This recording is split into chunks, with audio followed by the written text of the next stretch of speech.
If Americans are standing up and boycotting these woke companies, and yet more and more companies are going woke, are these boycotts even working? And if every single person took back control of their money and started voting their shares and continue to vote with their dollars when they go to the store, that would change things. I'm Stephanie Keith. And I am Tara Manjekovic, and we are unapologetically outspoken. Hey, everybody, welcome to Weird Wednesday. So, Stephanie, we've had a lot of conversations on this podcast about how all of these major companies are going like totally extreme with their far left DEI agendas, and they're pushing the LGBTQIA plus gender ideology on their customers and then on children. And we've talked about this with Disney and Hershey's and Bud Light and Kohl's and Target. And there have even been recent stories calling for boycotts of Chick-fil-A because they hired a new VP of DEI for the company. And then the recent boycotting of North Face for their drag queen advertising campaign. And, you know, we've talked about how some of these companies are losing billions of dollars in consumer revenue because people are sick of this shit and they're refusing to shop at the stores that are pushing this disgusting agenda. But at the same time, it seems like the number of woke companies is growing, which is crazy. There's a writer named Dave Seminara, and I think he's a former diplomat who now lives in Florida.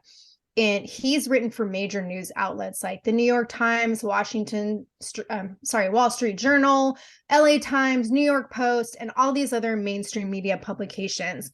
And he has a blog called daveseminara.com. And one of the articles on his blog that he regularly maintains is like this complete list of woke companies. And there are literally hundreds of companies on this list. And he updates it all the time. And it just keeps on growing. And I guarantee if you go check out this website, I guarantee our listeners that at least half the places that you shop, maybe even more, are on this list. And frankly, like that's depressing because if Americans are standing up and boycotting these woke companies, and yet more and more companies are going woke, are these boycotts even working? And like, why is this shit continuing? So this past weekend, I came across an article that was published in the Epic Times on June 2nd. And it was talking about how these companies all have what's called a corporate equality index or CEI score. And these scores are overseen by the nation's largest LGBT advocacy group called the Human Rights Campaign. And these CEI scores basically measure like how well a company is adhering to a specific set of LGBTQ, I'm not going to keep saying IA plus X, Y, Z time. But how they apply this criteria in the workplace. So I went onto the HRC website and I looked up the CEI index, and it's apparently been around since 2002. And it's a benchmarking tool for US businesses to promote their DEI agenda. And the 2023 rating criteria is divided into different sections, and they're all with their different number of points. And so every business gets rated on a scale from 0 to 100, and then they're awarded a certain number of points for each criteria category. And then these points just get added up to determine the company's overall score and rating. And so I'm just going to give a couple examples from the website. So there's something called the quote workforce protection category, and that's worth 5 points. And that category measures whether a company has a policy that includes sexual orientation and gender identity or identity expression for all operations. There is a category called supporting an inclusive culture that's worth up to 25 points.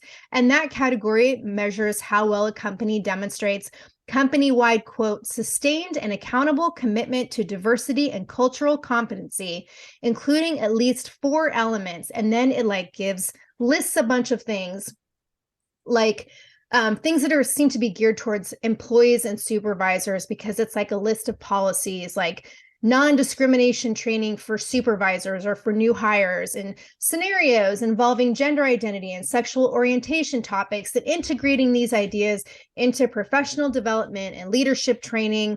And then things like trans inclusive restrooms and facility policies and gender neutral dress codes and policies for sharing of gender pronouns. And then there's a section worth 20 points, which is aimed at corporate social responsibility. And it covers things like how a business must demonstrate ongoing LGBTQ outreach efforts like employee recruitment, or making an effort to work with LGBTQ certified suppliers, and marketing and advertising to LGBTQ consumers, and philanthropic support of these organizations and events. And according to this website, last year in 2022, there were 842 American businesses that met all of the criteria to earn a 100% rating and be designated as a, quote, best place to work for LGBTQ plus equality. But there's also a section called responsible citizenship. And in this section, companies can have up to 25 points deducted from their CEI score for things like public anti-LGBTQ blemishes on their record, or having shareholders that undermine any of the company's LGBTQ policies, or giving charitable donations or contributions to organizations that don't advocate for LGBTQ equality. So, for example, after this whole Bud Light Dylan Mulvaney scandal, the parent company, Anheuser-Busch, lost their perfect CEI score. And in spite of all the customer backlash, because they lost this score, last week, they pledged to donate $200,000 to support LGBTQ business owners of color to try and get their score back up. And according to, it's a guy named James Lindsay. He is an author and commentator for the Epoch Times. And he said, quote, what they are choosing to do, referring to the companies, whether it's a CEI score or a broader ESG score, they're choosing to serve the same agenda. This thing actually operates like a racketeering scam. The largest investors, huge institutional investors, are all pledged to participate in this program.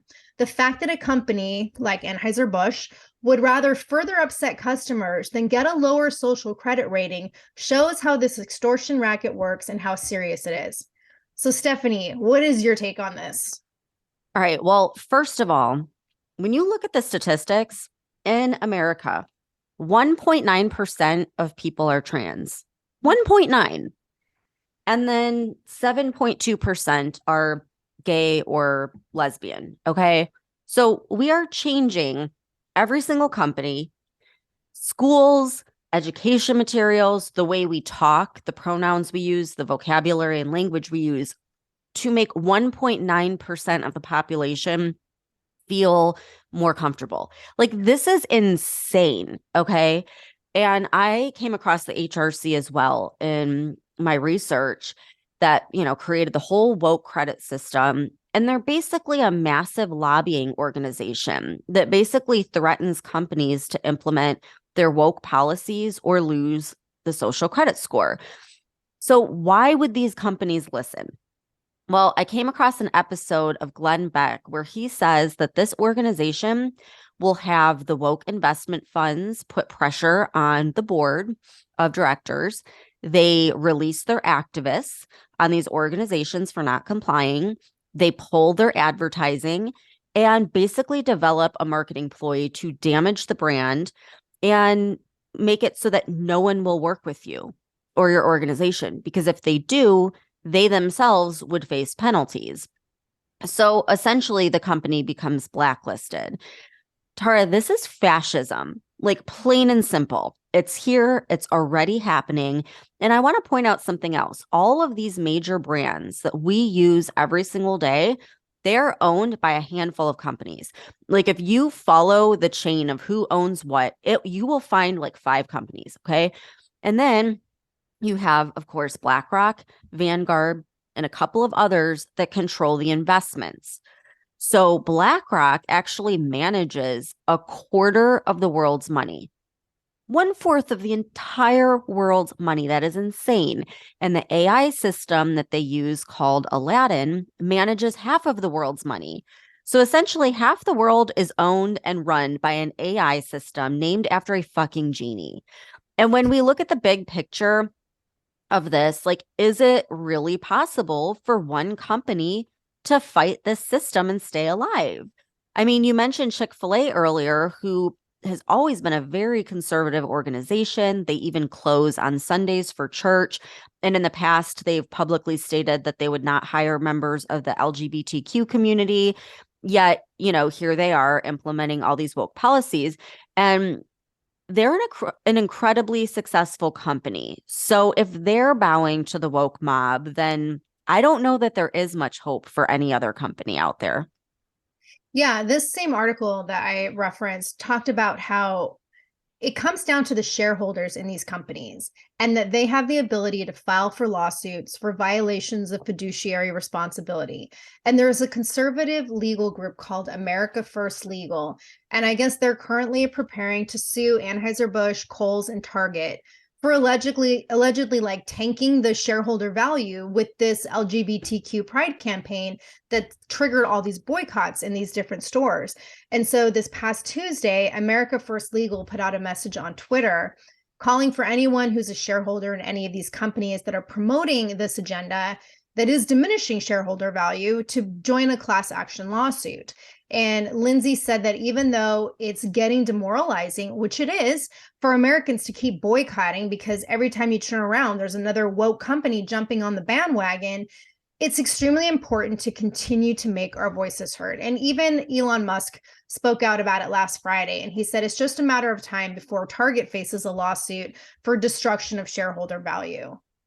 Well, I'm really interested to see where these lawsuits go, because not only are they up against the richest people in the world, but they're also probably a lot of like fine print in place that we don't necessarily know about. So, for example, when I was researching BlackRock, which by the way, oh my God, I quit looking on their website because I am not even kidding. Every time I clicked on something, like an alert would pop up that it's tracking you. Like, not even kidding. Like, it made me so uncomfortable. I quit looking. I'm like, I will never go on their website again.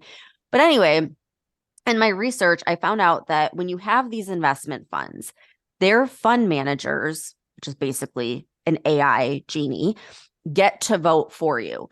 So let's say the board of Disney, for example, has DEI on the agenda for a shareholder vote. If you're invested in that company via your 401k, the fund that manages it on your behalf can vote for you. And most people are completely unaware of this and could care less. So I don't know the legal ins and outs, and obviously it's being challenged legally. So I'll be really anxious to see how far it goes. But there was a bill proposed in Congress called S4241, which said that fund managers like BlackRock would have to ask their shareholders how they want to cast their vote on all of their shares. And if the shareholder didn't respond, then they're not allowed to vote your shares and they can't like charge you for this. Okay. And it would also require them to ask every single shareholder.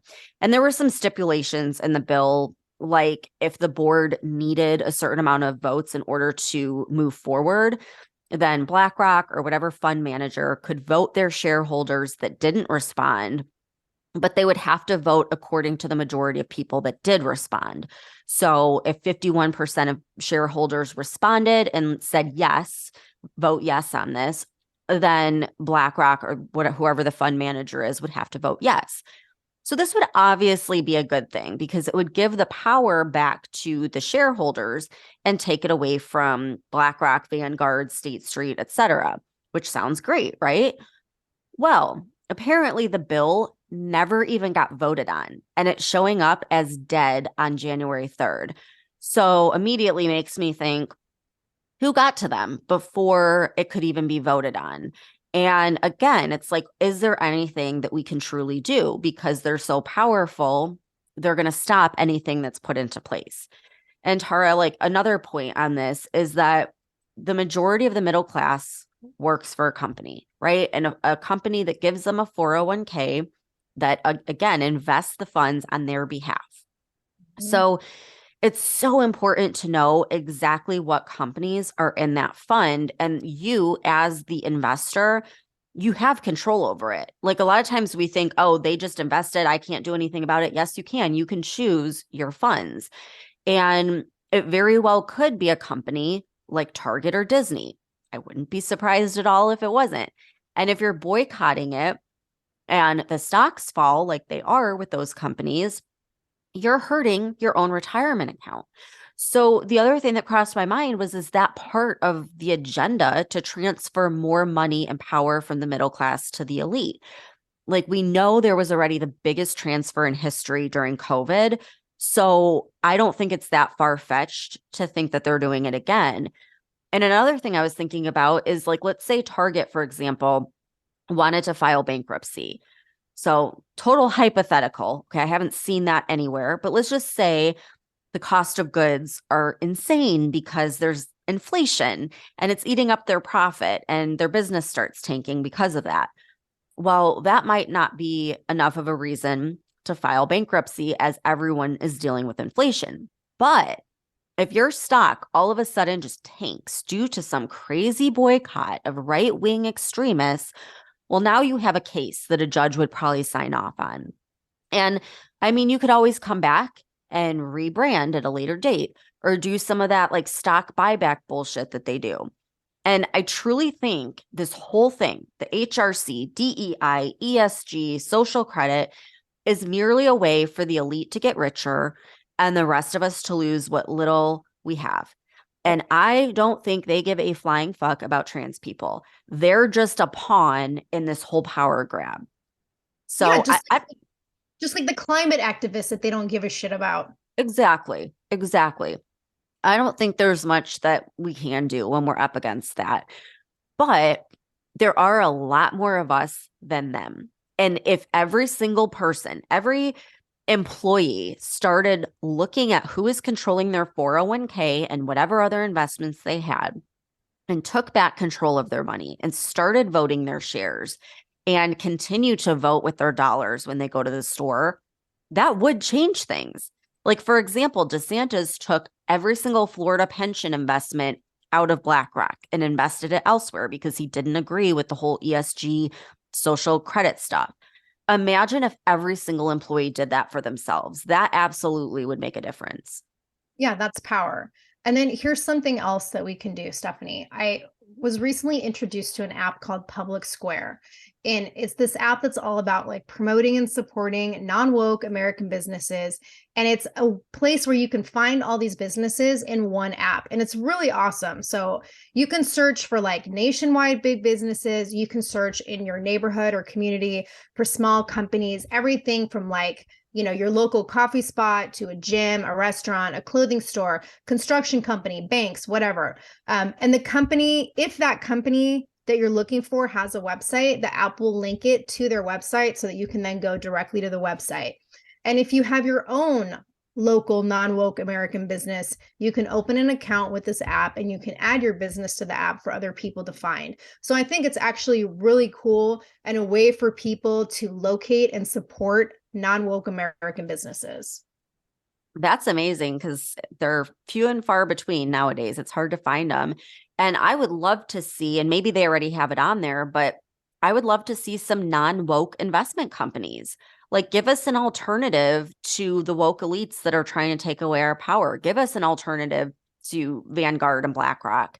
So if anyone like knows of that specifically, I would love to know. You can message us on Instagram at Unapologetically Outspoken. You can go to the link in our show notes and go on our Patreon page. But I think that if we could start learning about that and then using apps like this Public Square, we really can make a change. Everyone's just got to band together and do it. So hopefully that'll inspire you to think twice about your 401k and where you're shopping. But anyhow, thank you guys so much for tuning into this episode of Weird Wednesday, and we'll see you back here for Freedom Friday. If you enjoyed this episode, share it with a friend, and don't forget to subscribe to the podcast so you get our latest episodes every Monday, Wednesday, and Friday. And if you could, please rate and review the show. We are going to be reading every single review, and I would love it if you hopped over to Instagram at Unapologetically Outspoken and say hi. We want to see who's out there and start a conversation, plus get all of the topics that you want us to talk about next. Thank you so much for tuning in, and we'll see you next time.